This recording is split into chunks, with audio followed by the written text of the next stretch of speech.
ও কেমন আছো বন্ধুরা? আমি বলছি আজই তো থাকবো আর কি থাকবে। তো তোমরা জানো যে আমি কেমন ধরনের ভিডিও বানাই। তো এটা একটা নতুন ধরনের ভিডিও, তারপর তোমাদের জন্য স্পেশাল একটা আনবক্সিং এর ভিডিও। আর এই যে আনবক্সিং জিনিসটা, তো যদি তোমরা বুঝতে পারো তাহলে কমেন্ট করো।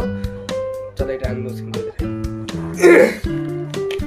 আমি খুলে রাখছিলাম, তো তাদের খাটতে নয়। এই যে এটা হলো জাসপোর হলো কোফারি সিক্সের এডিশনের ডিমন ব্যাট। আর এটা থালা ভের আছে, থালা পরে